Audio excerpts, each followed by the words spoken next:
Thank you. I am so humbled. Sorry. I am so humbled to be in the presence of all of you. Thank you so much. All these amazing women. I just was like, I should have spent more time on my speech. I've been so busy.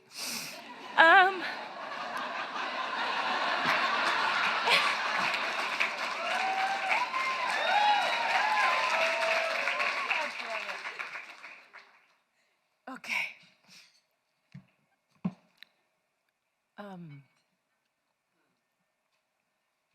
Thank you. Thank you, Carrie. Wow. I'm so sorry. Just give me a second to collect myself. I'm a very emotional person. And how are you so eloquent and brilliant at this time of the morning? I don't know. It's very early. I'm not sure how I'm supposed to follow that, what you just said, but I will try my best. Thank you to the Hollywood Reporter for this Equity and Entertainment Award. I really am honored. Thank you so much. When we talk about equity in entertainment, I, like so many others in this room, speak from experience. In the early days of my career, I often felt like that underdog, that Puerto Rican girl from the Bronx who wasn't supposed to be in the room, let alone at the center of it. I was told in 100 different ways what roles people like me were expected to play, and I played some of those roles. I saw how stereotypes tried to box me in before I even had the chance to show what I could really do. And then Selena came along, and it was a film that changed the course of my career. I've always known that I was walking the path made possible by trailblazers like Chita Rivera, Rita Moreno, Dolores Del Rio, Katie Jurado, Latina women who opened doors long before I ever dreamed of this career. Yet, decades later, there was still resistance to a Latina leading a studio movie and having to work so incredibly hard to prove that we can carry romantic comedies and thrillers and command the stage, hoping that with each role, the myth of it can't be done evaporated just a little bit more. That representation rearranges the boundaries of imagination for a new generation. And when I thought about what I wanted to say today, I kept returning to the films that shaped me. The first is West Side Story, because it was the first time I saw people who looked and sounded like me on screen. And it made me believe that I, too, could be in the movie business. And that's why I'm so proud to be part of A Kiss of the Spider Woman. Manuel Puig wrote that groundbreaking novel in the 1970s, a story about two prisoners, one queer and one political, sharing a cell and discovering connection in the darkest of times and the smallest of spaces. It is about imagination as survival, empathy as rebellion, and humanity as liberation. At its core, it's about loving each other, remembering that love is the thing. Manuel did this at a time when portraying a queer protagonist as complex, flawed, brave, and quite simply human was nothing short of revolutionary.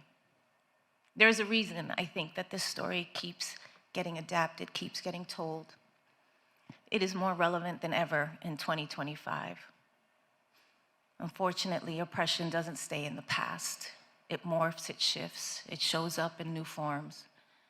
And Puig reminds us that identity, sexuality, power, and humanity are not simple boxes to check.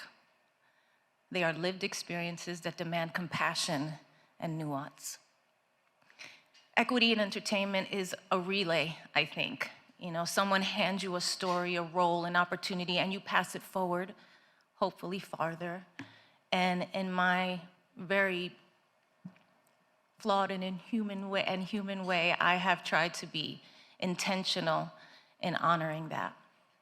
Gregory Nava did that for me with Selena. He took a huge risk and changed my life, and I remember that when I'm advocating for stories that reflect our multifaceted realities, pushing for inclusivity that goes beyond tokenism and fostering authentic connection and understanding.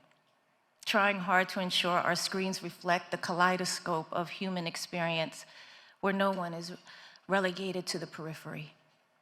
Puig did that boldly decades before we had phrases like representation matters. His work taught us that when you shine a light on someone who has been kept in the dark, the whole room changes. Throughout my career, and one of the reasons I started Nuyorican Productions, I have tried to choose stories that show the fullness of who we are. Latinos, yes, but also Black and brown talent, indigenous artists, LGBTQ+ communities, immigrants, women, non-binary, people with disabilities, every single person whose experiences have too often been labeled niche when they are anything but. That means hiring underrepresented writers, directors, and crew, producing work that is not always the safe bet, and yes, hearing, "Are you sure about this?" But if our communities waited for certainty, we would not be here at all. I try to mentor, to give people the yes that I didn't always get. Sometimes encouragement and introduction or just a little reassurance. All I have ever wanted is to help people get the visibility, resources, and respect they deserve. This award is not just a reminder of how far we've come, it's a reminder of the work still ahead, and it requires all of us, the storytellers, the executives, the dreamers, the disruptors, and every person in this room who is brave enough to keep going. So thank you, Hollywood Reporter, for this honor. Let's keep pushing, keep imagining, keep insisting on a world where everyone gets to take up space, and let's keep telling stories like Kiss of the Spider Woman that liberate people long before the world realizes how desperately it needs them. Thank you so much. Again, I am so humbled and so incredibly moved to be included in this room. Thank you so much. You are all so amazing. Thank you.